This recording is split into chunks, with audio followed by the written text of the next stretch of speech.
This is TribLIVE Radio. It's Ken and Guy here at TribLIVE.com. Joining us now, the great buzzsaw, Chris Adamski, our Penn State football writer. National Letter of Intent Day is in the books, and Buzzer, the Penn State class, I guess you've got to say big picture, surprising to most, they have a top 25 class if you go by rivals and some of the other prognosticators of scouts. Yeah, if you consider the fact that they were 5 players short of what they could have signed because of the sanctions, and there was a coaching change 3.5 weeks ago, to hold on to a class and have a top 25 class under those circumstances, you've got to be overall happy with that. I know James Franklin came out and he said one of the first things he said is we were ranked third in the Big Ten. I'm not happy about that. We'll be better. We'll fix that. As if to say. The rivals had him second in the Big Ten.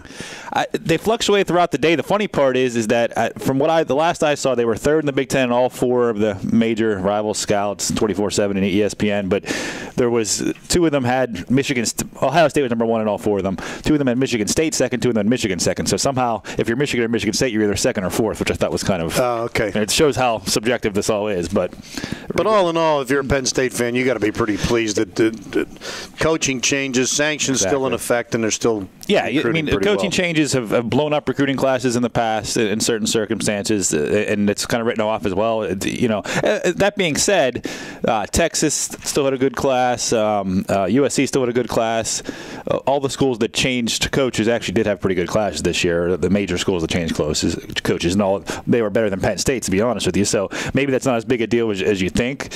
But they lost the best player from their previous class from Bill O'Brien, but they were able to supplement him with players that were brought in. That maybe the best player of the class now, I think, is Blacknall, the receiver from New Jersy. Hey, they got Marcus Allen. I didn't know he had eligibility left. Yeah, that's what I like the fact they have a Marcus Allen and a Mark Allen, both from Virginia, in the same class. What are the odds of that happening? Well, how much did the guys that he brought along from Vanderbilt increase the value of this class? How good were they? And let's say, for example, you would have had, how would Bill O'Brien's class with Hawley still in it without the Vanderbilt guys compared to this? Which one would be better?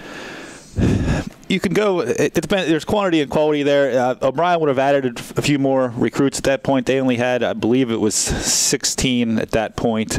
So there's been a lot of bodies that have been added to it. So who knows what players O'Brien would have brought with him. So that's kind of the X factor here. If you go by rankings at the moment, Penn State was right about there in the 26-27 range. Now they're in the 23-24 range, according to all the sites. So theoretically, it improved a little bit. None of the Vanderbilt guys were your top. Now there were, of course, no 5-star guys, but those are hard to come by. None of them were 4-star guys, the Vanderbilt guys even. But quality guys that were ranked relatively high, if you go by that.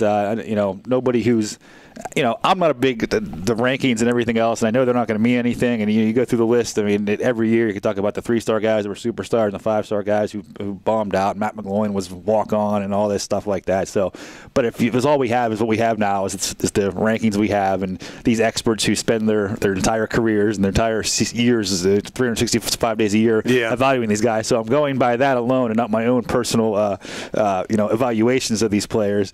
A bunch of guys that were called no superstar, jump off the page type guys that Alabama wanted and everybody else wanted, but a bunch of solid guys who had offers from some big schools. Well, they have, of course, the quarterback in place here now with Christian Hackenberg.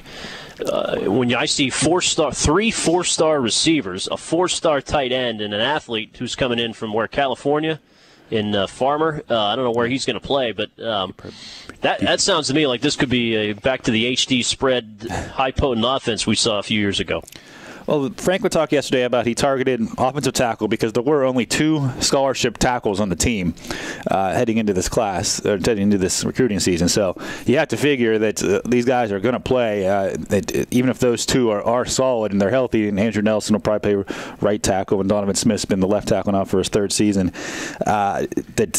you have to figure at some point one of them might get hurt at some point. So you have to know these tackles will be positions they get. Also, safety. The secondary was sort of or is a thin area still on the team, and with the sanctions and everything the last couple of years, you're really starting to see that attrition really start to wear at the team, and they're hoping that this class can kind of supplement that. And you could see how if it was still a 15-player class like the original NCAA sanctions were, how because the team is getting thinner and thinner year by year here, and if it was only 15 guys coming in, stepping in right now, it would have got that much thinner because you could see spots like linebacker, the secondary, offensive line, even wide receiver. Now, part of that is Allen Robinson leaving. That sort of hurts your wide receiver core, but they have, I think it's 37 career catches between all the wide receivers on the roster right now. So you could see why. And, as James Franklin said, and I think it was, maybe Josh Gaddis, the offensive recruiting coordinator, said, it's just pretty easy to walk in a wide receiver's his living room and or to call him up and say, hey, you got, maybe the best quarterback in the country, best freshman quarterback in the country to work with the next 2-3 years, however long you're here.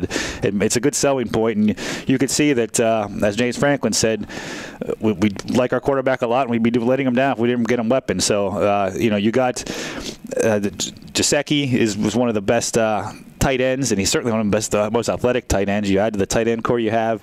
There's certainly spots for the wide receivers, and it's one of the best wide receiving classes in the country, if not the best, and one of the best wide receiving classes by Penn State in their history, and if not the best. Well,